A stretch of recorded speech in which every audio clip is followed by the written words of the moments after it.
नमस्कार. मी संकल्प फाउंडेशनच्या वतीने आपल्या सर्वांचे पुनश्च एकदा स्वागत करतो. आजच्या वेबिनारला सुरू करण्यापूर्वी आमच्या NGO विषयी एक थोडक्यात माहिती देतो. आमचं NGO गेले 13 वर्ष झाले महाराष्ट्रातील आणि महाराष्ट्राच्या बाहेर देखील ऑनलाईन आणि ऑफलाईनच्या माध्यमातून काम करत आहे. आमच्या NGOचं मुख्य तत्व महात्मा गांधीजींचं खेड्याकडे चाललं आणि स्वामी विवेकानंद आणि रामकृष्ण परमहंस यांचं शिवभावे जीव सेवा या तत्वाने आमचं NGO काम करतं.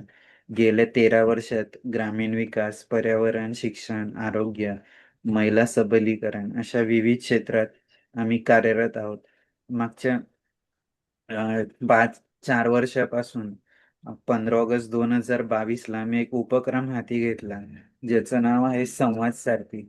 याचा मुख्य उद्देश जे पण डिफरंटली एबल अपंग व्यक्ती आहे त्यांना इन्व्हाइट करून त्यांच्या जीवन संघर्षाबद्दल त्यांच्याकडून ऐकून घेणं, जाणून घेणं यासाठी संवाद सारथी व्याख्यानमालेची सुरुवात केली.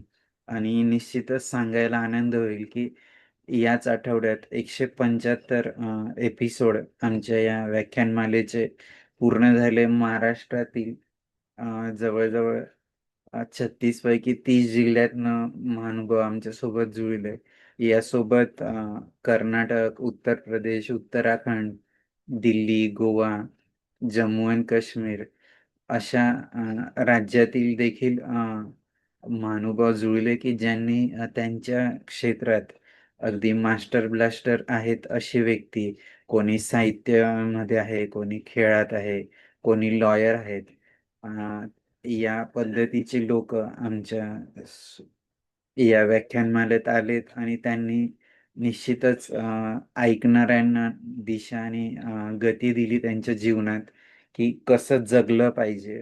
विथ स्ट्रगल, ऑब्स्टॅकल पार करून जे काय अडथळे येतात त्यांना पार करून पुढे कसं जायचं याचा एक आदर्शच या व्याख्यानमालेतून दिला. त्याचाच एक भाग म्हणून आमच्या सोबत जुळलेले लॉयर्स ॲडव्होकेट प्राची निल्लावर मॅडम असतील, आमचे PIL एक्सपर्ट राजू वाघमारे जी असतील, अशांनी ठरवलं की आपण एक नवीन उपक्रम अजून सुरू करू शकतो का, म्हणून लर्न द लॉज हा उपक्रम सुरू केला. आणि एक पहिल्या उपक्रमात RPWD ॲक्ट 2016 याबद्दल चर्चासत्र आयोजन केलं.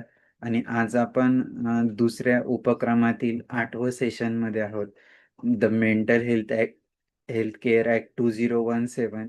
आणि निश्चितच प्रत्येक वेळेस या माध्यमातून लोकांपर्यंत कायदे पोहोचवण्यासाठी आमचा प्रयत्न असतो अगदी सोप्या भाषेत. आम्हाला लर्न द लॉजमध्ये ॲडव्होकेट सीमा मॅडम या प्रत्येक वेळेस मार्गदर्शन करत असतात आणि निश्चितच त्यांच्याकडून सोप्या भाषेत कायद्याचं उकल आम्हाला समजून येते. मी जास्त वेळ न घेता पुढील सूत्र ॲडव्होकेट प्राची मॅडमकडे सोपवतो. Advocate Prachi madam. नमस्कार सगळ्यांना. लर्न द लॉज वेबिनार 14वं पर्व आज आपलं आहे आणि या पर्वाला आज आपल्याला लाभलेले आहे ॲडव्होकेट सीमा आदाते मॅडम. सीमा आदाते मॅडम यापूर्वी आपल्यासोबत बरेच लेक्चर झालेले आहे. त्यांचा थोडक्यात परिचय सांगते की 2002 ला पास आउट झालेल्या लॉ हायकोर्ट प्रॅक्टिशनर आहे, मुंबई हायकोर्ट प्रॅक्टिशनर आहे. 2018 ते 2022 पर्यंत त्या CWC चाइल्ड वेलफेअर कमिटीच्या मेंबर म्हणून कार्य केलेलं आहे त्यांनी. लॉ ट्रेनर म्हणून लॉचे सब्जेक्ट शिकवतात आणि अमरावती डिव्हिजनच्या त्या मेंटॉर आहेत. तर अशा आपल्याला बहुआयामी व्यक्तिमत्व जे आपल्याला थोडक्यात छान शब्दामध्ये आपल्याला या कायद्याबद्दल माहिती सांगणार आहे, मेंटल हेल्थ केअर ऍक्ट 2017. तर आज ते आपल्याला चॅप्टर 12 सांगणार आहे. सीमा मॅडम, आपलं खूप खूप स्वागत आहे आणि आपण आपलं लेक्चर इथून सुरू करा.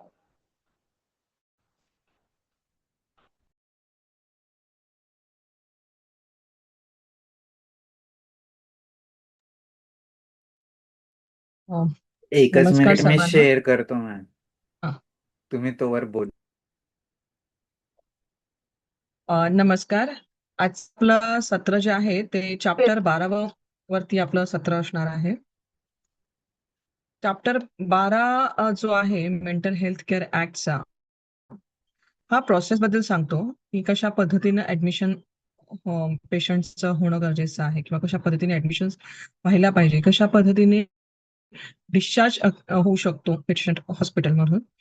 सो ओव्हरऑल ट्रीटमेंट बद्दल सांगतो, ओव्हरऑल ऍडमिशन्स बद्दल सांगतो हा ऍक्ट, आणि ओव्हरऑल डिस्चार्ज बद्दल ऍक्ट नाही, हे चॅप्टर जे आहे ते overall admission, treatment and discharge बद्दल सांगतो. सो मी डिटेल्ड सेक्शन मी डिस्कस करणार नाही, परंतु आज आपण त्यातले जे महत्वाचे मुद्दे जे आहेत ते आपण पाहणार आहोत.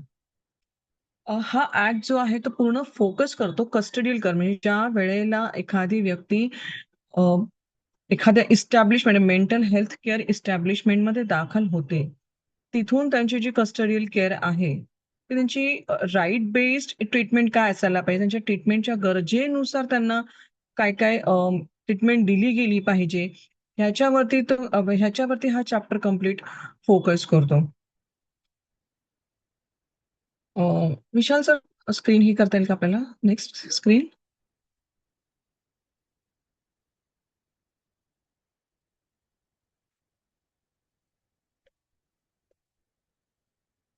ओके.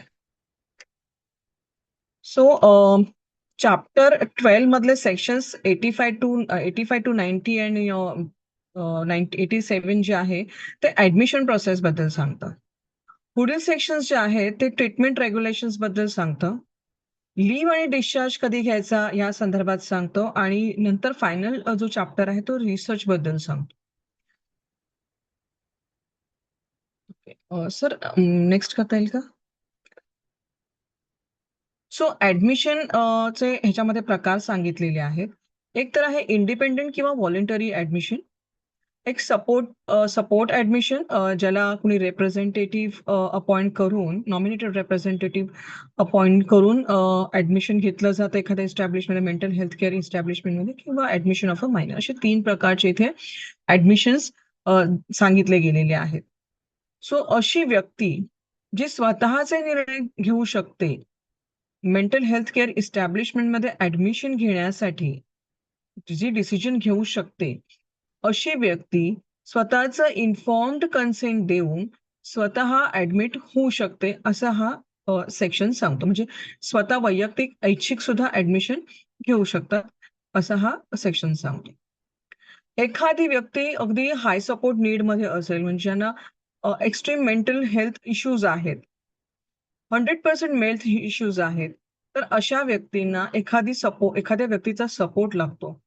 तर अशा वेळेला ती व्यक्ती कोणाला तरी नॉमिनेट करू शकते, ज्याला नॉमिनेटेड रिप्रेझेंटेटिव्ह असं म्हणतात. त्याचप्रमाणे 2 मेडिकल असेसमेंट्स होणं गरजेचं आहे, एक मेडिकल ऑफिसरचं आणि एक सायकॅट्रिस्टचं. आणि त्या बेसवरती सपोर्ट पर्सन, म्हणजे ज्या व्यक्तीसाठी सपोर्ट पर्सन नेमलेला आहे, किंवा नॉमिनेटेड रिप्रेझेंटेटिव्ह आपण म्हणूयात, एखादी प्रतिनिधित्व करणारी व्यक्ती, त्या व्यक्तीची मेंटल हेल्थ इश्यूज असलेल्या व्यक्तीला एखादी सपोर्ट करणारी व्यक्ती असेल किंवा प्रतिनिधित्व करणारी व्यक्ती असेल, तर अशा व्यक्तीचं ऍडमिशन किंवा दाखल करण्याचं काम ही प्रतिनिधी जी आहे त्या व्यक्तीची ती करू शकते. त्याचबरोबर हे करत असताना 2 मेडिकल असेसमेंट असणं फार गरजेचं आहे. जर 30 दिवसाच्या वरती, म्हणजे 30 दिवसाच्या आत जर एखादी व्यक्ती इस्टॅब्लिशमेंटमध्ये असेल, तर मेडिकल हेल्थ रिव्ह्यू बोर्डाची कोणताही रिव्ह्यू असण्याची गरज भासत नाही, मॅन्डेटरी रिव्ह्यू घेण्याची गरज नाही. परंतु 30 दिवसापेक्षा जर एखादी व्यक्ती अशा आजारांशी झुंजत असेल, तर मेडिकल हेल्थ रिव्ह्यू बोर्ड जो आहे, त्यांचा रिव्ह्यू असणं फार गरजेचं आहे. म्हणजे ती केस जी आहे, ती पेशंटची केस जी आहे, ती टाईम टू टाईम रिव्ह्यू होणं गरजेचं आहे. मेडिकल बोर्डाला ते इन्फॉर्म करणं अत्यंत गरजेचं आहे. एखादी व्यक्ती मायनर आहे, कोणताही निर्णय स्वतः घेऊ शकत नाही, मायनर आहे, तर अशी व्यक्ती तिच्या वतीने तिचे जे प्रतिनिधित्व करणारे आहेत, ते तिचं ऍडमिशन मेंटल हेल्थ केअर इस्टॅब्लिशमेंटमध्ये करू शकतात. परंतु एज अप्रोप्रिएट आणि सेपरेशन हा फार महत्वाचा मुद्दा आहे. से फॉर एक्झाम्पल मायनर एखादी मुलगा किंवा मुलगी असेल तर त्या अनुषंगाने त्यांच्या वयाच्या अनुषंगाने त्यांना सेपरेट ठेवणं, त्यांना सेपरेट एरिया देणं, अवेलेबल करून देणं, प्रामुख्याने ऍडल्ट व्यक्ती म्हणजे प्रौढ व्यक्तींच्या संपर्कात येणार नाही अशा व्यक्तींच्या अशा अशा ठिकाणी ह्या बालकांना तिथे प्लेस करणं हे ह्या कायद्याचं जिस्ट आहे. हा सेक्शन हा त्या संदर्भात सांगतो. अशा मुलांना सेपरेट ठेवणं आणि अडल्टच्या संपर्कात येऊ न देणं हे प्रामुख्याने लक्षात घेतलं पाहिजे. Next slide sir.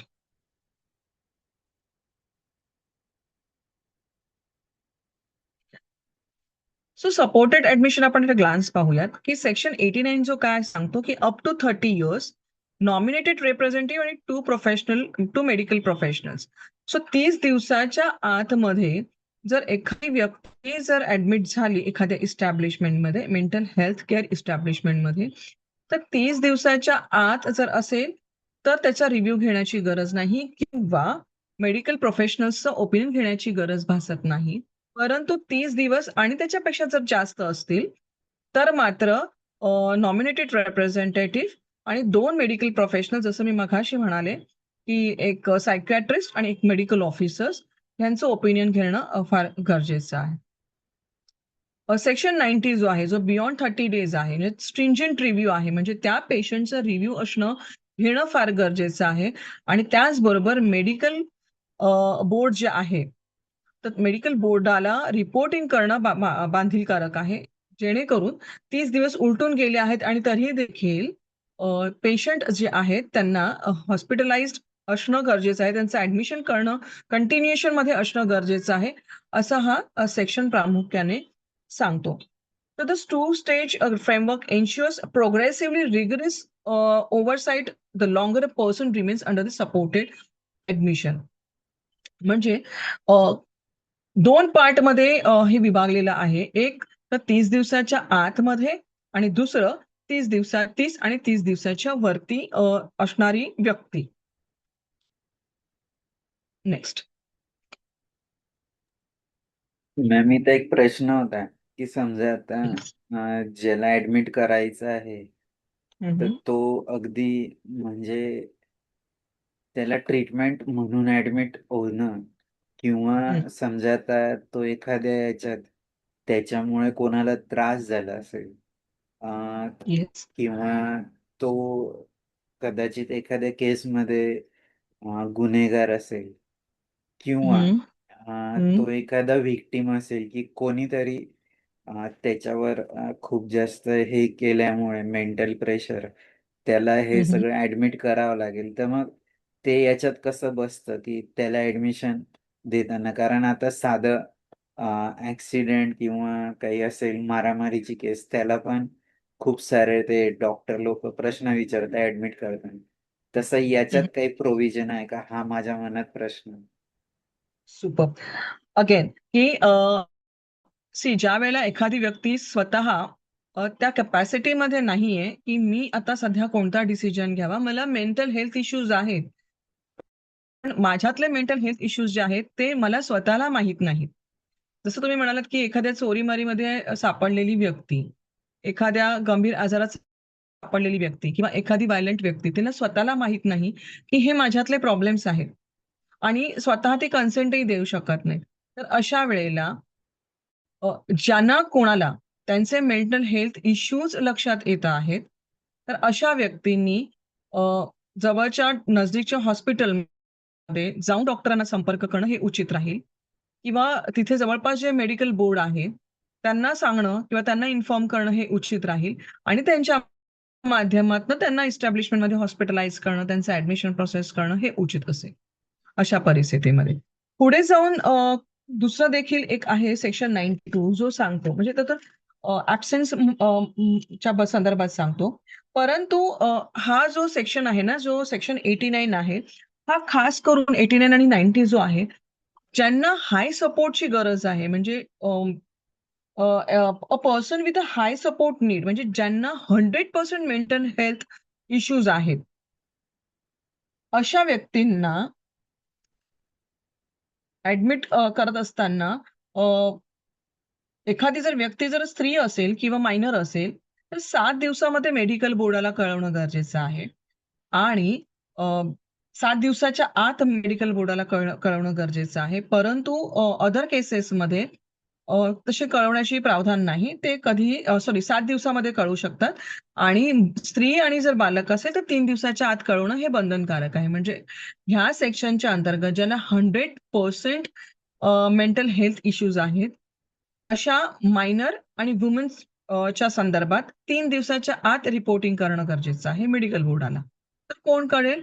तर मेडिकल ऑफिसर्स किंवा mental health care professionals. So जसा जो तुमचा प्रश्न आहे मघाचा, की मग अशांच्या संदर्भात मी पोलिसांना कसेही प्रश्न विचारतात. तर आपल्याकडे प्रत्येक पोलीस स्टेशन लेव्हलला आजकाल काउन्सिलिंग ही असतेच. त्याचप्रमाणे विदिन 24 अवर्सची आपल्याकडे मेडिकल एक्झामिनेशनची प्रावधान आहे. म्हणजे कायदा काय सांगतो, की कस्टडीमध्ये घेतल्यापासून कोणत्याही व्यक्तीला एकदा अरेन केलं म्हणजे एखाद्या व्यक्तीला ताब्यात घेतलं पोलिसांनी, तर 24 तासाच्या आतमध्ये त्याचं मेडिकल होणं गरजेचं आहे. म्हणजे नवीन BNSS ॲक्ट प्रमाणे. म्हणजे पूर्वीचा प्लस CRPC. तर त्यांची 24 अवर्समध्ये मेडिकल एक्झामिनेशन होणं गरजेचं आहे. जर मेडिकल एक्झामिनेशनमध्ये जर असं काही निदर्शनास आलं, की ही व्यक्ती मेंटल हेल्थ केअरशी झुंजत आहे, मेंटल हेल्थ केअरशी रिलेटेड व्यक्ती आहे आणि ह्या व्यक्तीचं ॲडमिशन होणं मेंटल हेल्थ इस्टॅब्लिशमेंटमध्ये गरजेचं आहे. तर तशा पद्धतीचं रिपोर्टिंग झाल्यास ताबडतोब त्या व्यक्तीला पुढील इस्टॅब्लिशमेंटमध्ये ॲडमिशन करण्याच्या संदर्भात नेसेसरी स्टेप्स घेऊ शकतो. येस. विशाल सर, ह्याच्यावर काही आपलं अजून शंका काही आहेत का आपल्याला? नाही नाही. ओके. सो आपण नेक्स्ट स्लाइड घेऊ शकतो का? मॅडम मला एक इथे विचारायचं तुम्ही आहे. मला ऍक्सेस देऊ शकता. मॅडम हो मला सर. एक विचारायचं आहे. येस. समजा मनोरुग्ण असला आणि तो खेड्यामध्ये राहत असला, तर त्याला भरती करायसाठी ग्रामीण रुग्णालय आपल्या ग्रामपंचायत वगैरे सर्टिफिकेट वगैरे काही लागते का? ग्रामपंचायतीचं सर्टिफिकेट ॲज सच इथे तरी दिलेलं दिसत नाहीये आपल्या ऍक्टमध्ये. हे फक्त मेडिकल ऑफिसर्स आणि मेडिकल सर्व्हिस प्रोव्हायडर्स यांच्याबद्दलच सांगतंय. सो आपल्याला मला वाटतं बहुतेक हॉस्पिटलचं सर्टिफिकेट घ्यावं लागेल, मेडिकल ऑफिसर्सचं. ठीक आहे मॅडम.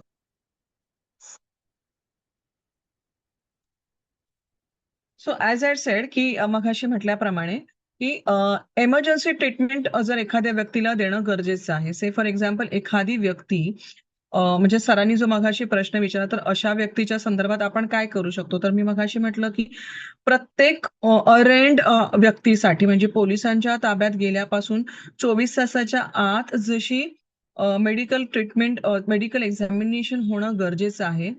तशाच पद्धतीनं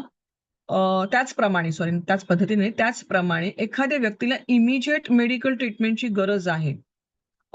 तर कायदा काय सांगतो, की emergency treatment may be administered for up to 72 hours without prior consent to prevent death, irreversible harm or serious damage to the person. म्हणजे अशा व्यक्तीला जिथे आपल्याला जाणवत आहे किंवा जिथे असं निदर्शनात येत आहे, की ही व्यक्ती कोणालाही हार्म करू शकते किंवा स्वतःला हार्म करू शकते, दुसऱ्यांना इजा पोहोचवू शकते, दुसऱ्यांना त्रासदायक ठरू शकते किंवा स्वतःला देखील काही त्रास देऊ शकते किंवा सीरियस डॅमेज करू शकते, तर अशा व्यक्तीसाठी 72 तासाच्या आतमध्ये ट्रीटमेंट होणं गरजेचं आहे, असं कायदा सांगतो.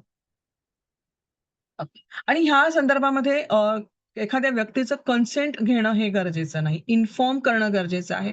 परंतु अशा केसेसमध्ये ज्या व्यक्तीच्या बाबतीत आपल्याला असं निदर्शनास येत आहे म्हणजे डेथ कॉज करू शकतील किंवा इर्रिव्हर्सिबल हार्म करू शकतील किंवा सीरियस नेचरचं डॅमेज करू शकतील. तर अशा केसेसमध्ये त्यांचा कन्सेंट घेण्याऐवजी त्यांना इन्फॉर्म करून हॉस्पिटलाइज करणं कधीही सोयीस्कर असेल.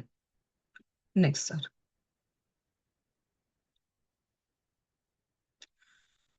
ओके. सो काही प्रोहिबिटेड अँड रेस्ट्रिक्टेड प्रोसिजर्स इथे कायद्याने आपल्याला सांगितलेल्या आहेत. ECT विदाउट अनेस्थेशिया म्हणजे एक पर्टिक्युलर प्रॉपर वर्ड मी तुम्हाला सांगते त्याचा.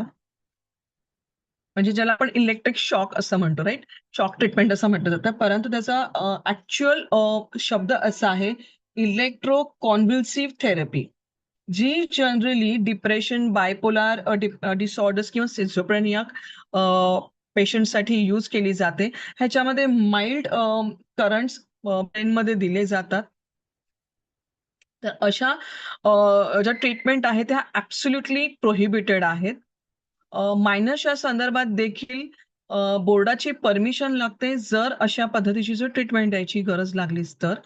स्टरलायझेशनची ट्रीटमेंट जी आहे ती सुद्धा प्रोहिबिटेड आहे. आणि चेनिंग ऑफ अ PMI. तर चेनिंग म्हणजे काय, तर एखाद्या व्यक्तीला एक बिहेवियर टेक्निक्स यूज केली जाते. जी व्यक्ती एखादी गोष्ट समजू शकत नाही आहे किंवा एखाद्या व्यक्तीला अशा मेंटल हेल्थ केअर इश्यूज असलेल्या व्यक्तीला स्वतःच्या संदर्भात कोणतेही निर्णय घेत असताना चॅलेंजेस येत असतील किंवा समजत नाहीये की आपण कोणत्या पद्धतीने निर्णय घ्यावा, तर अशा व्यक्तीला एक बिहेवियरल थेरपी दिली जाते. ती थेरपी देत असताना ब्रेकमध्ये केली जाते. त्याला चेनिंग म्हटलं जातं. सो ज्याच्यामध्ये एक पीसमध्ये त्यांना डिव्हाईड केलं जातं आणि त्या पीसमध्ये त्यांना ती थेरपी दिली जाते. जेणेकरून त्यांना समजण्यास ती थेरपी समजण्यात त्यांना सोयीस्कर जाईल. बिहेवियरल थेरपी ज्याला म्हणतो, जी डुएबल असेल आणि टीचेबल असेल.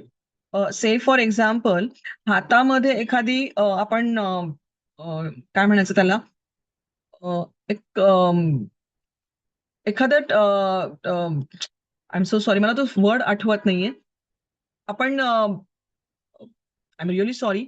हातामध्ये बघा आपला एक छोटासा गेम असतो ज्याच्यामध्ये आपण कंटिन्यू त्याचे नंबर्स किंवा त्याचा आपण कलर चेंज करत असतो. विशाल सर, तुमच्या लक्षात येत आहे त्याला आपण काय म्हणतो, मला तो वर्ड पर्टिक्युलरली आठवत नाही. सो आपण कंटिन्यू हातामध्ये ते खेळत असतो, पण त्या मुलांना किंवा त्या पर्टिक्युलर व्यक्तीला ते समजत नाही की मी हे रंग कसे इथे आता ह्या पर्टिक्युलर ह्याच्यामध्ये मॅजिक क्यूब्स किंवा रुबिक क्यूब्स त्याला म्हणतात. क्यूब नाव आहे त्याचं. Rubik cubes. हा, yes Prachi madam. Prachi madam, cube आहे त्याचं नाव. रुबिक क्युबिकल क्यूब म्हणतात त्याला. रुबिक क्यूब म्हणतात त्याला. मला मराठी शब्द आठवत नव्हता. त्याला मॅजिक क्यूब किंवा रुबिक क्यूब असं म्हटलं जातं इंग्लिशमध्ये. सो त्यांना बघा थोडंसं चॅलेंज जातं. एखादी सामान्य व्यक्ती किंवा चांगल्या नॉलेजची म्हणजे चांगल्या IQची व्यक्ती ही फटाफट करतं, फास्ट करतं. परंतु अशा व्यक्तींना थोडं चॅलेंज येतं. मग त्या व्यक्तींना हेल्प करणं, कलर आयडेंटिफाय करायला हेल्प करणं किंवा छोटे छोटे टास्क दिले जातात जेणेकरून त्यांना ते डुएबल असतील, ते करू शकतील आणि ते त्यांचे गोल्स रीच करू शकतील. त्याला चेनिंग असं म्हटलं जातं. सो काही ज्या प्रोसिजर आहेत त्या प्रोहिबिटेड आहेत आणि काही ज्या रेस्ट्रिक्टेड आहेत. सो चेनिंग अलाउड केलं जाईल, पण मग ते रेस्ट्रिक्शन मोडमध्ये असेल. म्हणजे थोडं थोडं पीसमध्ये केलं जाईल. ओके. रेस्ट्रिक्टेड काय असेल तर सायको सर्जरी. सर एखाद्या व्यक्तीची जर सायको सर्जरी करायची असेल तर ऑफकोर्स त्याचं बोर्डाची परमिशन घेणं गरजेचं आहे. आणि ही कोणतीही पनिशमेंट ह्या ऍक्ट खाली दिलेली नाहीये. मात्र monthly reporting to the board is must आणि seclusion is strictly regulated. So एखाद्या व्यक्तीला जर सेक्ल्यूट करायचं असेल, सेपरेट करायचं असेल तर कायद्याने नाही म्हटलेलं आहे, पण अगदीच जर तशीच जर नितांत गरज आली तर अशा व्यक्तीला काही ठराविक काळापुरतंच सर्टन वेळेपुरतंच सेक्ल्यूट करता येतं, पण लॉंगर टर्म मध्ये करता येत नाही. येस, इथे सुद्धा मेडिकल बोर्डाला इन्फॉर्म करणं, डॉक्टरांची परमिशन घेणं, त्याचं असेसमेंट होणं, ह्या सगळ्या गोष्टी गरजेच्या आहेत आणि त्याच्यानुसारच मग ठरवलं जाईल की ह्यांना सेपरेट करणं, सेग्रेगेट करणं किंवा सेक्ल्यूट करणं हे गरजेचं आहे किंवा कसं. येस. नेक्स्ट. ओके. कोणत्याही मेंटल हेल्थ केअरच्या व्यक्तीला एखाद्या मेडिकल ऑफिसरने जर लीव्ह द्यायची म्हटली तर लीव्ह ते देऊ शकतात, परंतु सपोर्टेड कॅटेगरीजमध्ये म्हणजे सर्टन सुपरविजन किंवा काही मेडिकेशन्स वगैरे देऊन त्यांना टेम्पररी लीव्ह वरती सोडता येतं. A psychiatrist must develop a community care plan. एखाद्या व्यक्तीला जर डिस्चार्ज करायचं असेल म्हणजे सुट्टीवर पाठवायचं असेल तर टेम्पररी लीव्ह देता येईल, परंतु त्याच्यावर सुपरविजन असेल. आणि जर डिस्चार्ज करायचं असेल तर त्याचा कम्युनिटी बेस्ड केअर प्लॅन असेल before any patient is discharge, ensuring continuity of support. So discharge करत असताना सायकॅट्रिस्ट जरी चेंज झाले किंवा डॉक्टर जरी चेंज झाले तरी देखील ते प्लॅनिंग जो आहे, त्यांचा कम्युनिटी केअर प्लॅन जो आहे तो रेडी ठेवला गेला पाहिजे असं कायदा सांगतो.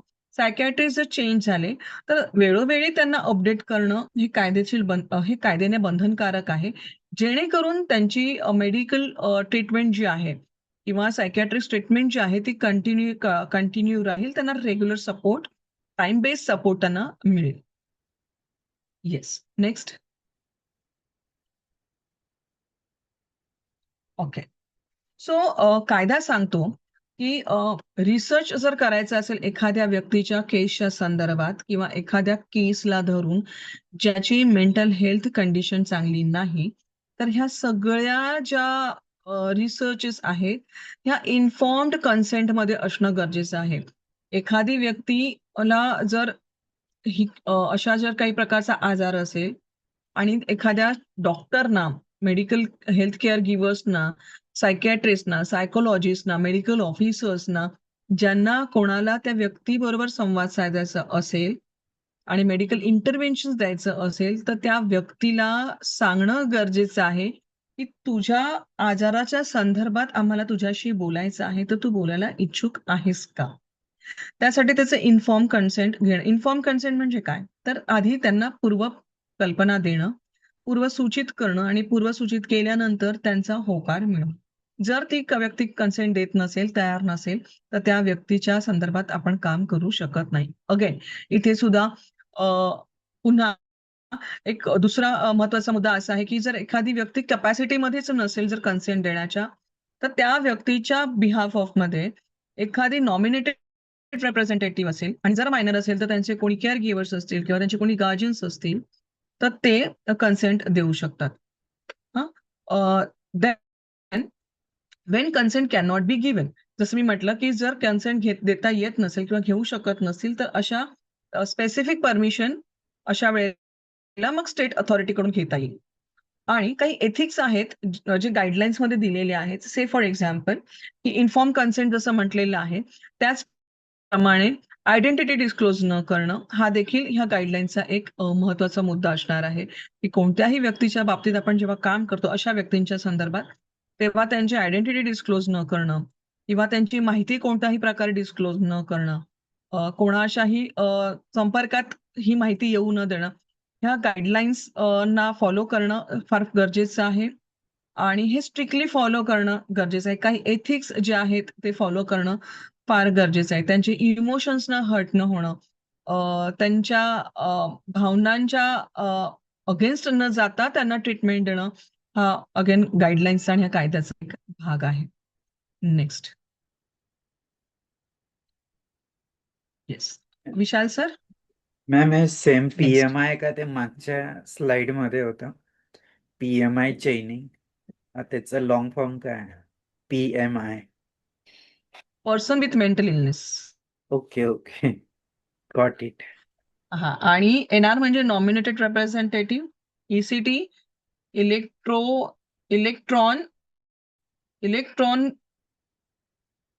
इलेक्ट्रोकॉन्व्हल्सिव्ह थेरपी. ओके. सो आपण एक क्विक रेफरन्स घेऊया, म्हणजे सेक्शन्स काय सांगतात. तर सेक्शन्स जे आहेत ना, म्हणजे किंवा हा चॅप्टर बद्दल बोलते मी, कारण आपल्याकडे सगळे सेक्शन्स वरती काम करणारे नसावेत असं मला वाटतं. तरी देखील आपण चॅप्टर 12 जो आहे तो काय सांगतो, सब्जेक्ट मॅटर काय सांगतो 12चा, की एकतर इंडिपेंडंट म्हणजे व्हॉलंटरी ऍडमिशन घेऊ शकतो, व्हॉलंटरी ट्रीटमेंट घेऊ शकतो किंवा आपले नॉमिनेटेड रिप्रेझेंटेटिव्ह आहेत त्यांच्या मार्फत आपण ट्रीटमेंटसाठी एखाद्या इस्टॅब्लिशमेंटमध्ये जाऊ शकतो. पुढील चॅप्टर जो आहे तो ऍडमिशन ऑफ अ मायनर सांगतो, म्हणजे एखाद्या नाबालिग व्यक्तीच्या संदर्भात ऍडमिशन कोण घेऊ शकतं तर त्याच्याबद्दल बोललं गेलेलं आहे. Discharge of a independent person, एखादी व्यक्ती जर स्वतःहून जर डिस्चार्ज घेत असेल तर डॉक्टरांनी त्यांना डिस्चार्ज घेण्यापासून रोखू नये असं कायदा सांगतो. आणि जर डिस्चार्ज घेताना काही नॉर्म्स आहेत, काही त्यांचे फॉलोअप्स आहेत किंवा काही त्यांना सपोर्ट देणं गरजेचं आहे असा हा कायदा सांगतो, असं हे सेक्शन सांगतं किंवा असा चॅप्टर सांगतो. सपोर्टेड ऍडमिशन म्हणजे जसं मगाशी म्हटलं मी की ज्यांना अगदी 100% हेल्थ इश्यूज आहेत, मेंटल हेल्थ इश्यूज आहेत.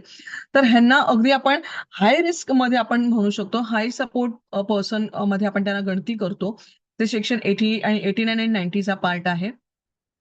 सो अप टू 30 आणि बियॉन्ड 30 जर असेल तर मेडिकल बोर्डाला हे कळवणं फार गरजेचं आहे, ज्यांच्यासाठी सपोर्ट हा हाय रिस्क वरती आहे. जे पर्सन विथ 100% मेंटल इलनेस जर ज्याला असेल, तर अशा व्यक्तींच्या संदर्भात मेडिकल बोर्डाला इन्फॉर्म करणं मेडिकल ऑफिसर्सनी किंवा हे मेडिकल हेल्थ केअर गिव्हर्स जे आहेत त्यांनी इन्फॉर्म करणं गरजेचं आहे. Okay. Leave of absence and absence without leave. आता इथे पुन्हा फार महत्वाचा प्रश्न आहे की एखाद्या व्यक्तीला लीव्ह ऑफ ऍब्सेन्स म्हणजे काही काळापुरती ठराविक मर्यादेपुरतं सुट्टीवर पाठवता येईल डॉक्टरांच्या सुपरविजन, डॉक्टरांच्या इन्स्ट्रक्शन्स नुसार. सपोर्ट कोणी त्यांना देणार असेल with support, without support, with medications, supervision. आणि एखादी व्यक्ती जर एखाद्या हॉस्पिटलमध्ये किंवा एखाद्या इस्टॅब्लिशमेंटमध्ये जर निघून जात असेल, न सांगता निघून जात असेल, पळून जात असेल किंवा अचानक ऍबसेंट राहिली किंवा ऍब्सेन्स लीव्ह जी दिलेली आहे ती काही ठराविक मर्यादेपुरती आहे आणि त्या ठराविक मर्यादेमध्ये जर आली नाही, तर कायदा काय सांगतो, सेक्शन 92 काय सांगतं की अशा व्यक्तींच्या बाबतीत ह्या व्यक्तीला पोलीस ऑफिसर्स जे आहेत ते कन्सर्न पोलीस ऑफिसर्स जे आहेत त्या एरियाचे ते त्या व्यक्तीला प्रोटेक्शन मध्ये घेतील आणि अगेन त्या व्यक्तीला त्या इस्टॅब्लिशमेंटमध्ये पाठवतील. म्हणजे आता इथे अगेन पुन्हा 2 पार्ट आहेत. जर सुट्टी दिलेली आहे काही ठराविक मर्यादेपुरती तर इथे कोणत्याही प्रकारे ऍक्शन घेतली जाणार नाही. परंतु जर सुट्टी दिली असेल किंवा सुट्टी न देता एखादी व्यक्ती जर निघून जात असेल इस्टॅब्लिशमेंट मधून, पळून जात असेल, न सांगता निघून जात असेल, तर अशा व्यक्तींच्या संदर्भात जवळचे स्थानिक पोलीस ही कारवाई करून त्यांना प्रोटेक्शन मध्ये घेतील, म्हणजे सुरक्षा त्यांच्या सुरक्षेमध्ये घेतील आणि पुन्हा त्यांना त्या संस्थेमध्ये दाखल करतील. म्हणजे कोणत्याही प्रकारे अरेस्ट हा प्रकार नसणार आहे, याला आपण प्रोटेक्शन असं म्हणतो. ठीक आहे. जर एखाद्या इस्टॅब्लिशमेंटमध्ये ट्रान्सफर करायचं, again transfer between establishment. So एखाद्या इस्टॅब्लिशमेंटमध्ये जर त्यांना ट्रान्सफर करायचं असेल तर ट्रान्सफर करताना सुद्धा तिथल्या जवळच्या मेडिकल बोर्डाला कळवणं गरजेचं आहे. त्यांचा केअर प्लॅन जो आहे तो रेडी करणं, त्याचप्रमाणे त्याचे जे केअर गिव्हर्स आहेत किंवा त्यांचे जे रिलेटेड पर्सन्स जे आहेत त्यांना इन्फॉर्म करणं. म्हणजे हे अगेन इथे ट्रान्सफर करत असताना त्याची फाईल पूर्ण तयार करणं, त्याचं केअर प्लॅन बनवणं, ट्रान्सफर होत असताना त्यांना कळवणं, म्हणजे पेशंटला आणि पेशंटच्या नातेवाईकांना कळवणं, जिथे ट्रान्सफर करणार आहेत तिथे कळवणं, हा अगेन प्रोसिजरल पार्ट आहे. ट्रान्सफर बिटवीन इस्टॅब्लिशमेंट करता येऊ शकते. एमर्जन्सी ट्रीटमेंट जी आहे, जी मगाशी मी म्हटलं की एखादी व्यक्ती, सर तुमचा जो प्रश्न होता की एखादी व्यक्ती जर व्हायलंट असेल, अब्युझिव्ह असेल, सेल्फ हार्म करणारी असेल, तर अशा व्यक्तींना एमर्जन्सी ट्रीटमेंट देण्याची ह्या कायद्यामध्ये प्रावधान आहे. काही प्रोहिबिटेड प्रोसिजर्स आहेत, जसं मी मगाशी म्हटल्याप्रमाणे इलेक्ट्रोथेरपी देऊ शकत नाहीत, म्हणजे शॉक ट्रीटमेंट ज्याला असं आपण म्हणतो, करंट ट्रीटमेंट ज्याला म्हणतो, ती देऊ शकत नाही बोर्डाच्या परमिशन शिवाय. मायनर असतील तर त्यांना ती ट्रीटमेंट देता येणार नाही, अगेन बोर्डाच्या परमिशन शिवाय. स्टरलाइट करता येऊ शकणार नाही. चेनिंग करायची असेल तर अगेन बोर्डाची परमिशन किंवा सर्टन रेस्ट्रिक्शन्स मध्ये राहूनच चेनिंग करता येऊ शकते, असं हा कायदा सांगतो. सायको सर्जरी जर करायची असेल तर अगेन इथे फक्त आणि फक्त बोर्डाचीच परमिशन लागणार आहे, त्याशिवाय सायको सर्जरी करता येणार नाही.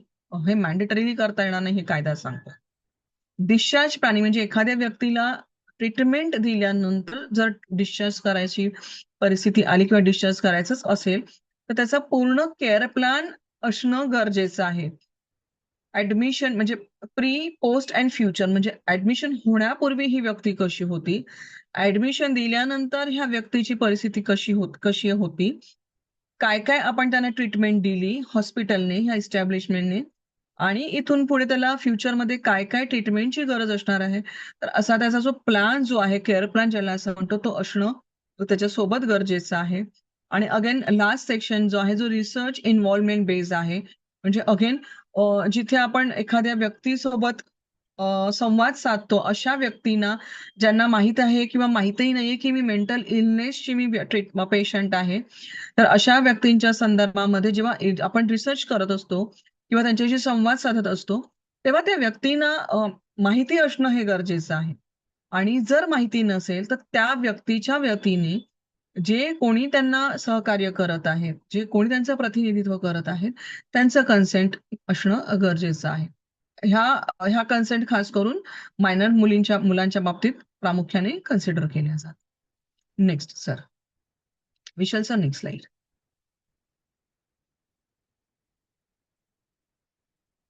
ओके. सो हा लास्ट ही आपली जी स्लाइड आहे ही टेक अवे आहे, जी rights based care at every stage म्हणजे काय सांगतंय तर हा जो चॅप्टर आहे तो एन्शुअर करतो की ऍडमिशन कशा पद्धतीने घेतलं पाहिजे, ऍडमिशन कशा पद्धतीने होतं, ट्रीटमेंट कशी दिली गेली पाहिजे आणि डिस्चार्ज हे कशा पद्धतीने गव्हर्न होतं. म्हणजे सिम्पली हॉस्पिटलमध्ये आलाय, ऍडमिशन दिलं आहे आणि डिस्चार्ज केलंय तर असं होत नाही. प्रत्येक स्टेजला गेटवेज आहेत, प्रत्येक स्टेजला केअर प्लॅन्स आहेत, प्रत्येक स्टेजला नुसतं गेट कीपिंग नाही तर प्रत्येक स्टेजला काही फॉर्मॅट्स दिलेले आहेत, काही फॉर्मॅलिटीज दिलेल्या आहेत आणि त्या फॉर्मॅलिटीज प्रमाणे किंवा त्या गाईडलाईन प्रमाणेच आपल्याला काम करायचं आहे असा हा चॅप्टर सांगतो. So which is govern by again capacity, consent and oversight. It's not convenience. The board and nominated representative are central safeguards throughout. Again म्हणजे हा कायदा काय सांगतोय की मेडिकल बोर्ड जे आहे मेंटल हेल्थ रिव्ह्यू बोर्ड जो आहे ते आणि नॉमिनेटेड रिप्रेझेंटेटिव्ह ह्या व्यक्तीच्या संदर्भात जे कोणी प्रतिनिधित्व करणारे आहेत हे त्यांचे की सेफगार्ड्स असणार आहेत. म्हणजे प्रत्येक वेळेला प्रत्येक प्रोसेसमध्ये ह्या दोन अथॉरिटीज ज्या आहेत त्या प्रत्येक प्रोसेसमध्ये त्यांना सेफगार्ड करतील असा हा चॅप्टर सांगतो. आणि थँक्यू. मी इथेच थांबते. मला वाटतं ही आपली लास्ट स्लाइड होती. जर कोणाचे काही प्रश्न असतील तर आपण ते घेऊयात. धन्यवाद. विशाल सर, ओव्हर टू यू. नेहमीप्रमाणे खूपच सोप्या भाषेत आणि त्यातलं प्रत्येक पॉइंट मुद्देसूद. मॅम, इथं एक प्रश्न आहे की समजा आता एखाद्याला आपला हा चॅप्टर होता ऍडमिशन, नंतर ट्रीटमेंट आणि डिस्चार्ज. समजा एखाद्याला जेव्हा ते ट्रीटमेंटसाठी ऍडमिट केलं आणि समजा तो तिथं ऍडमिट केल्यानंतर त्याला वाटतंय की नाही, म्हणजे तिथली जी टीम आहे की नाही यांना तर काहीच झालं नाहीये, पण त्या व्यक्तीला किंवा त्याचे जे फॅमिली असेल किंवा त्याचे जे केअरटेकर असतील त्यांना वाटतंय की नाही तुम्ही म्हणताय चुकीचं आहे. मग ह्या केसमध्ये काय डिसिजन असतो to admit or to give a treatment? Okay. डॉक्टरांपेक्षा मला वाटतं आपल्याला म्हणजे डॉक्टरांपेक्षा कोण चांगलं सांगू शकेल. तो अगेन इथे असेसमेंटचा पार्ट आला. म्हणजे ट्रीटमेंट हॉस्पिटलाइज केल्यापासून किंवा इस्टॅब्लिशमेंटमध्ये दाखल केल्यापासून जर ती व्यक्ती मेंटल हेल्थ रिलेटेड इश्यूज असणारी जर नसेल तर असेसमेंट होईल.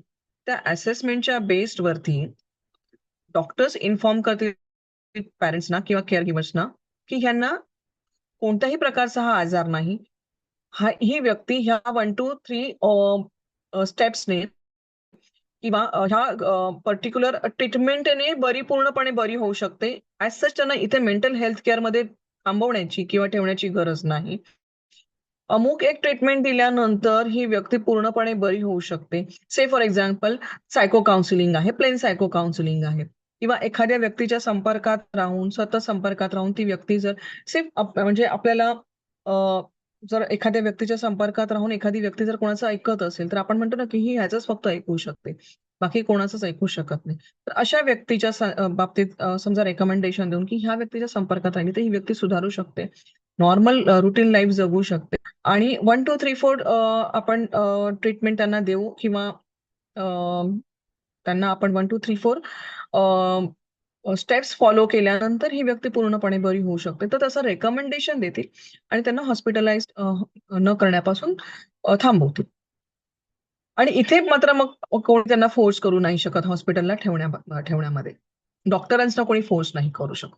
Because there is no need ना when the person is not required at all. म्हणजे एखादी व्यक्ती जर मेंटल इलनेसची जर नाहीच आहे, कोणत्याही प्रकारचा आजारच नाहीये, अगदी अगदी थोड्या-थोड्या गोष्टीसाठी जर एखादी व्यक्तीला जर ॲडमिशन करायला सांगितलं गेलं, तिथे त्यांच्यावर काम करणं गरजेचं आहे दॅन ह्या पर्टिक्युलर व्यक्तीवरती. म्हणजे मग डॉक्टर सांगतील की पहिली तुमचीच काउन्सिलिंग करा. फॅमिली काउन्सिलिंगला जा, तुम्ही ग्रुप काउन्सिलिंगला जा. It is better you all go to the counselling than admitting him in to the institution. एक एक्झाम्पल देते, खूप छान. आता एक करंट एक्झाम्पल आहे. एक ड्रग अब्युझिव्ह व्यक्ती आहे. आजच माझ्याबरोबर, म्हणजे आज नाही, गेले काही दिवस ही केस माझ्यासोबत डिस्कस केली जाते. विषय असा आहे की मुलगा आत्ता 39 इयर्स ओल्ड आहे मुलगा तो. गेली 15 ते 20 वर्ष तो मुलगा ड्रग ॲडिक्टेड आहे. सतत त्याला रिहॅबिलिटेशन किंवा कोणत्या ना कोणत्या इस्टॅब्लिशमेंटमध्ये पाठवलं जात आहे. आणि त्याला पूर्णपणे माहिती आहे की मी ॲडिक्टेड आहे. मला यातनं बाहेर पडायचं नाहीये. He is well aware of it. ठरवलेलंच आहे की मी ह्याच्यातनं बाहेर पडू शकत नाही. मानसिक इच्छा लागते ना मला बाहेर पडण्याची. म्हणजे जिथे आपण कन्सेंट म्हणतो ना, की आता बघा हे सगळ्या प्रोसेसमध्ये जर आपण पाहिलं, तर ऍक्ट काय सांगतो की कन्सेंट आणि देन इन्फॉर्म कन्सेंट. सगळ्यात पहिलं consent of the patient is important आणि मग इन्फॉर्म कन्सेंट वरती स्विच होतोय. सो इथे कन्सेंट इम्पॉर्टंट होता. म्हणून मी ज्यांनी मला ही केस डिस्कस केली, मी त्यांना सगळ्यात पहिला प्रश्न हा विचारला की तुम्हाला सगळ्यांना वाटतं की तो सुधारावा, पण जो ड्रग ॲडिक्टेड आहे, जो स्वतः अब्युझर आहे, ड्रग अब्युझर, तर त्याची इच्छा आहे का बाहेर पडण्याची ह्याच्यातनं? तर नाही. मग त्याने काय-काय केलं पाहिजे हे त्यांनाच विचारलं. मग त्यांना विचारलं, की मग तू काय करतो? त्याचं रुटीन काय आहे? काही नाही म्हणे, आता स्वतः बाहेर पडत नाही. एका व्यक्तीने त्याला दम दिलाय. तर त्या दम दिल्यानंतर तो जरा आता शांत झालाय. मग त्याचा असर फक्त दम देऊन शांत होण्यापुरताच आहे. मग आईने त्याची औषधं आणली, जी औषधामधून जेवणामधून ती त्याला औषधं देते आणि तो तेवढ्यापुरता शांत. म्हणजे थोडक्यात कोणतंही सेडेटिव्ह दिलं, म्हणजे आपण फॉर एक्झाम्पल आपण एखादं कफ सिरप घेतलं, तर त्या कफ सिरपमध्ये थोडंफार सेडेटिव्ह असतं. आपल्याला रात्री शांत झोप लागते. त्याचा असर उतरला की आपल्याला पुन्हा खोकला, ठसका यायला सुरुवात होते, खोकला लागायला सुरुवात होते. हा सुद्धा एक ट्रिगर आहे अशा लोकांसाठी. मग त्यांची स्वतःची मानसिक तयारी नाहीये. ती व्यक्ती जाऊ शकणार नाही त्या हॉस्पिटलपर्यंत किंवा त्या इस्टॅब्लिशमेंटपर्यंत. सो मग मी त्याचा ओव्हरऑल नेचर विचारला. घरातलं वातावरण विचारलं. मग दुसरा मी पर्याय त्यांना सांगितला. म्हटलं बघा, हॉस्पिटलाइज न करता आपण त्याला दुसऱ्या मार्गाने रेफरेन करू शकतो. तर तो मार्ग त्यांना असा सांगितला, की त्याला विचारा, की "तू जे ड्रग घेतोयस ते तू जसं अधून-मधून घेतोस तसं तू घेत राहा. तू बंद करू नकोस तुझं ॲडिक्शन. तू कंटिन्यू ठेव. कारण त्याशिवाय तुझ्या मेंदूला चालना नाही मिळणार. तर तू चालू ठेव. पण ॲट द सेम टाईम कोणतीही ट्रीटमेंट न घेता, मेडिकल ट्रीटमेंट, मेडिकेशन्स न घेता, एक व्यक्ती आहे, तो तुझं सगळं ग्रीव्हन्स, तुझं सगळे ग्रीफ जे आहे ना, ते त्या मुलीबरोबर तू शेअर कर." ते असे, आणि अपोझिट सेक्स ऑल्वेज मॅटर ना. एखाद्या पुरुषाला किंवा एखाद्या मुलाला एखाद्या स्त्रीबरोबर बोलायला जास्त आवडेल. का? तर ती माझं ऐकते. सो इथे मी काउन्सिलरला इंटरव्ह्यू करायला सांगितलंय. मग ती जी लेडी काउन्सिलर आहे, ती त्याच्याशी बोलेल. त्याला बोलतं करून त्याच्याकडून सगळं बाहेर काढेल आणि त्याच्याबरोबर संवाद साधत असताना त्याला काय-काय गरज आहे, ह्याच्यावरती आपण काम करू. ॲट द सेम टाईम, म्हणजे लोकं किती बिलीव्ह करतात मला माहीत नाही, बट आय बिलीव्ह इन हिप्नोथेरपी. मग मी त्यांना हिप्नोथेरपीच्यासाठी पण सजेस्ट केलं. दुसरे एक आहे जे हिप्नोथेरपिस्ट आहेत, जे सायकॉलॉजिस्ट पण आहेत. तर त्यांचा दोन्ही अभ्यास आहे, म्हणजे हिप्नो आणि सायकॉलॉजी. दोन्ही अभ्यास गाढा असल्यामुळे ॲट द सेम टाईम तो त्यांच्याकडे सुद्धा तो बोलेल. म्हणजे 2 पैकी कुठेही एकाकडे जाऊ दे त्याला, असं सांगितलं. जेणेकरून त्याचं जे अग्रेशन आहे ते टॅपर होईल आणि मग कदाचित तो हळू-हळू तयार होईल. एखाद्या व्यक्तीला त्याच्या आजारातून बाहेर काढण्यासाठी इव्हन हॉस्पिटलमध्ये डॉक्टर सुद्धा आपलं मेंटली आपल्याला प्रिपेअर करतात. फॉर एक्झाम्पल एक छोटं ऑपरेशन आहे. डॉक्टर काय सांगतात? नथिंग टू वरी. आता आजकाल बघा काउन्सिलिंग सगळ्या हॉस्पिटलमध्ये आहे. म्हणजे मलाही जेव्हा मला ट्रीटमेंट घ्यायची होती, तर मला डॉक्टरने सांगितलेलं, की "you first go to the counsellor." त्याने म्हणे माझ्या डोळ्याची सर्जरी करायची होती. म्हणजे नंबर माझा काढायचा होता. तर त्याआधी माझी काउन्सिलिंग केली. का केली? कारण मला मेंटली प्रिपेअर करायचं होतं त्यांना. मी घाबरली तर कदाचित त्यावेळेला माझं बीपी शूट होऊ शकतो, डाऊन होऊ शकतो, काही होऊ शकतं. सो हे मेंटल प्रिपरेशन होणं फार गरजेचं आहे. मग इथे मी मेंटल हेल्थ किंवा मेंटल हेल्थशी रिलेटेड काही माझा इश्यू आहे का? तर नाही. I was absolutely normal, but for my family किंवा माझ्या मुलाला किंवा माझ्या हसबंडला जर वाटत असेल, की नाही ही सगळ्या गोष्टीचं टेन्शन घेते. छोटंसं ऑपरेशन आहे पण टेन्शन घेते. अरे जा बिंदास काही होत नाही. हे त्यांनाच आहे. पण जिथे तो त्या स्ट्रेचरवर जातो त्या व्यक्तीला माहीत असतं. एक सेकंड. No, no. थँक्स. त्या व्यक्तीला माहीत असतं, "सर हा कट करा एपिसोड मधला." तर त्या व्यक्तीला माहीत असतं, की आता मला झोपायचंय बेडवरती स्ट्रेचरवरती तर माझ्या हातात पायाची थरकाप काय-काय होतोय. सो बऱ्याचशा हॉस्पिटलमध्ये देखील बघा तुम्ही, की आजकाल काउन्सिलिंग केली जाते. का केली जाते? तर मेंटली प्रिपेअर केलं जातं, की घाबरू नकोस आम्ही सगळे तुझ्याबरोबर आहोत. कोण-कोण टीम काम करणार आहे त्यांचं सुद्धा एक इंट्रोडक्शन दिला जातो. सांगितलं जातं. सो हे प्रिपरेशन आहे. सो जसा जो तुमचा प्रश्न आहे, की जर डॉक्टर्स म्हणतायत आणि फॅमिली म्हणते डॉक्टर्स म्हणतात हा चांगला आहे आणि फॅमिली म्हणते ह्याला प्रॉब्लेम आहे. The problem is with them, with the family and not with the person. So हे नेहमी आपल्याला लक्षात घेणं गरजेचं आहे. येस.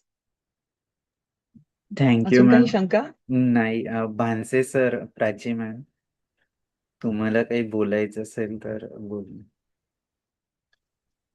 खूप छान एक्झाम्पल देऊन एक्सप्लेन केलं. म्हणजे ते अगदी डोक्यात बसून गेलं, की काउन्सिलिंगची कशी गरज असते.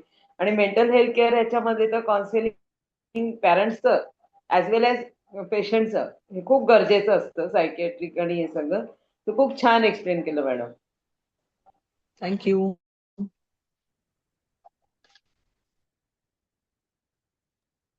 भानसे सर, तुम्हाला काही बोलायचं आहे? नाही सर. पण मॅडमने खूप छान माहिती दिली. याच्यात नवीन-नवीन पण माहिती मिळाली. खूप छान सर. पण माझ्या माहितीनुसार सर ते ग्रामपंचायतचं सर्टिफिकेट मनोरुग्णाला भरती करायसाठी न्यावं लागते. मला माहीत आहे. सर ह्याच्यामध्ये ॲक्टमध्ये मला वाचण्यात नाही आलंय. असू शकतं, पण माझ्या तरी वाचण्यात आलेलं नाही. मी सब्जेक्ट टू करेक्शन्स आहे. नाही, कदाचित सबब एरियाज माझं मध्ये असं सेंट्रल करत ऍक्ट आहे. असणार. म्हणजे त्यांची हां, रिक्वायरमेंट असेल कदाचित. हां.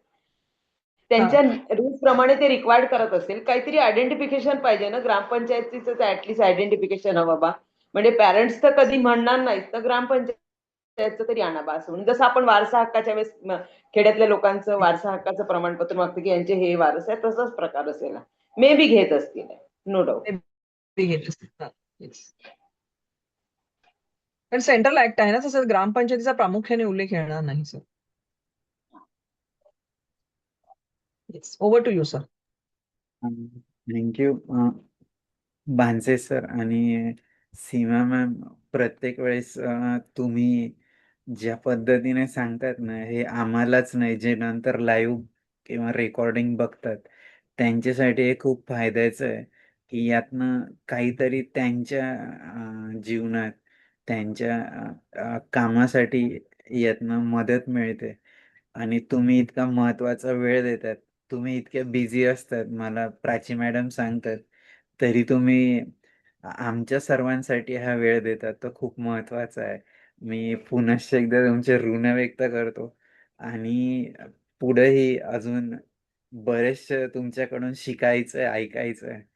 ते तुम्हाला आम्ही सोडणार नाहीयेत. तुम्ही हे पण खूप महत्त्वाचं आहे. कारण सर. अगदी सोप्या भाषेत हे लोकांपर्यंत पोहोचतंय आणि हे सगळं रेकॉर्डिंग आपण ओपन रिसोर्स ठेवतो. कारण लोकांना नंतर ते त्यातनं ऐकता येतं. म्हणून आपला प्रयत्न त्याच पद्धतीने आहे. एका छोट्याशा प्रार्थनेने आपण सांगता करूया.